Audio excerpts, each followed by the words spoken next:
নমস্কার, জয় যিশু।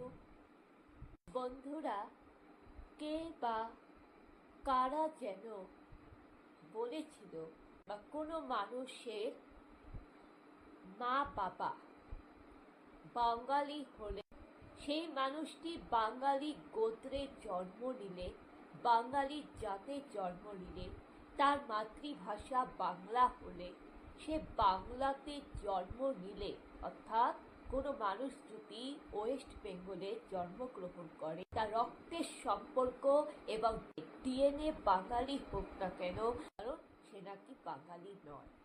এটা নাকি একজন পড়েছে, তার নাকি পশ্চিমবঙ্গে থাকার নাকি অধিকার নেই। তো এই প্রসঙ্গে আমি একটা সঠিক তথ্য আপনাদের কাছে বলছি।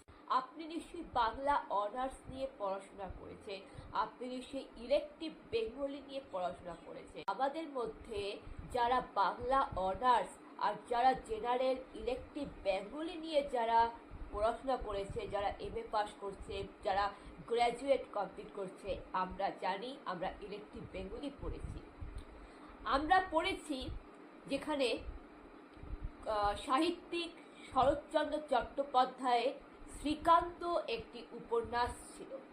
সেখানে শরৎচন্দ্র চট্টোপাধ্যায় তার শ্রীকান্ত উপন্যাসে তিনি বলেছিলেন যে জন্মগত দিক থেকে সাংবিধানিক ন্যায়নীতিভাবে যারা ভারতের নাগরিক এবং যারা বাঙালি সংস্কৃতিটা বজায় রাখে, পালন করে, বাঙালি কালচার, যারা বাংলার পোশাক, বাঙালির ধর্ম, বাংলার নীতি, বাংলার নাচ গান অনুষ্ঠানকে যারা ধরে রাখে, যারা বজায় রাখে, যারা বাঙালি সংস্কৃতি মেনে চলে, যারা কখনোই বিদেশি কালচার, বিদেশি সংস্কৃতি, বিদেশি ভাষাকে গ্রহণ করে না, যারা স্বদেশী, যারা স্বদেশ প্রেমী, যারা ভারতের সংস্কৃতিটা বজায় রাখে, তারাই প্রকৃত বাঙালি। শরৎচন্দ্র চট্টোপাধ্যায় ওই উপন্যাসে বলেছিলেন, শ্রীকান্ত উপন্যাসের প্রথম খণ্ডে বলেছিলেন যে পাকিস্তানি রোহিঙ্গা তারা কি করে বাঙালি হয়, কালজয়ী। সেখানে শরৎচন্দ্র চট্টোপাধ্যায় কিন্তু বাংলাদেশি রোহিঙ্গাদের উদ্দেশ্যে তিনি বলেছিলেন যে ওরা বাঙালি হলো কবে। আপনি গুগল সার্চ করুন, দেখবেন, আপনি এই কথাটা আপনি লিখে গুগল সার্চ করুন যে ওরা বাঙালি হলো কবে, এই উক্তিটি শরৎচন্দ্র চট্টোপাধ্যায়ের। আপনি সার্চ করুন, আপনি জানতে পারবেন। বর্তমানে যিনি গতকাল বলেছেন যে কারোর মা বাবা যদি বাঙালি হয় এবং তিনি যদি বাংলা ভাষা যদি কথা বলে, বাংলা মিডিয়াম স্কুলে যতই পড়াশোনা করুন, তার জন্ম যতই বাঙালি হোক, সে নাকি বাঙালি হতে পারে না।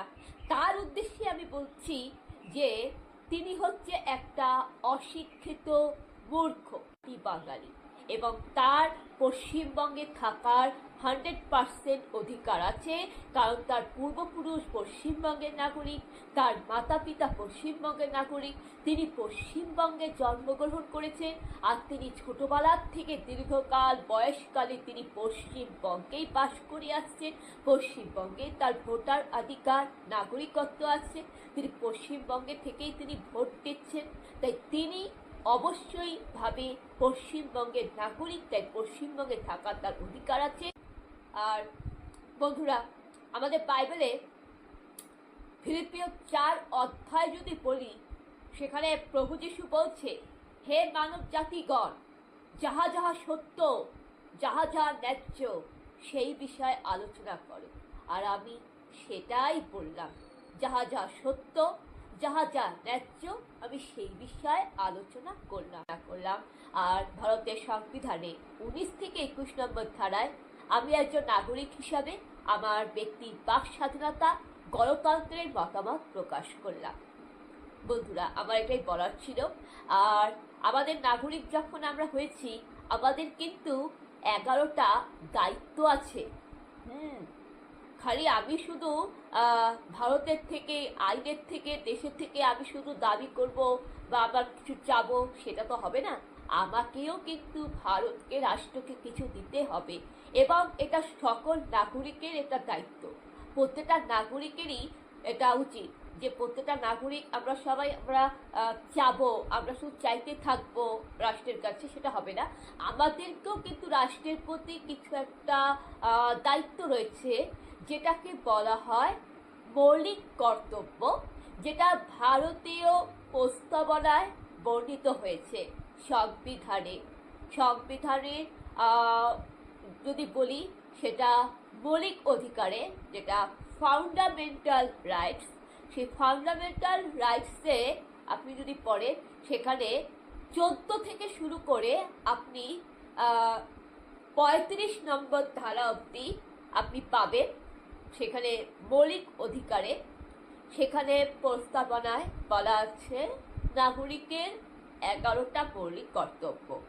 প্রথম কর্তব্য কি? প্রথম কর্তব্য হচ্ছে আমাদের ভারতের যে জাতীয় পতাকা, তিরঙ্গা পতাকা, সেই তিরঙ্গা পতাকাকে সম্মান করা, মর্যাদা দেওয়া।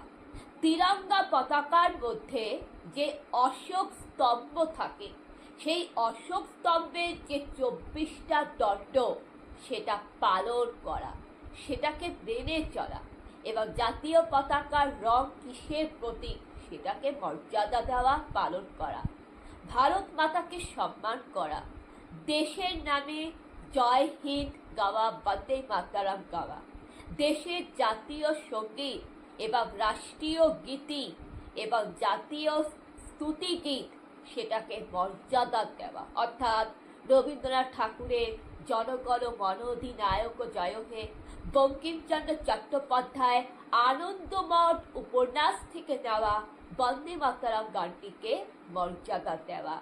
রাষ্ট্রের কাজে রাষ্ট্রকে সহযোগিতা করা, অর্থাৎ রাষ্ট্রের কাজে রাষ্ট্রকে সহযোগিতা করা, রাষ্ট্রের সাথে থাকা, সরকারি কাজে সরকারকে সহযোগিতা করা, আইন মেনে চলা, আইনের পক্ষে থাকা, আইনকে সম্মান করা, আর দেশের রাষ্ট্রপতিকে মর্যাদা দেওয়া, রাষ্ট্রপতিকে মর্যাদা দেওয়া, রাষ্ট্রপতির সাথে থাকা। আর এটাও বলা আছে সংবিধানে যে রাষ্ট্রপতি হচ্ছেন তিনি আমাদের দেশের উপরে, তিনি সবার উপরে। রাষ্ট্র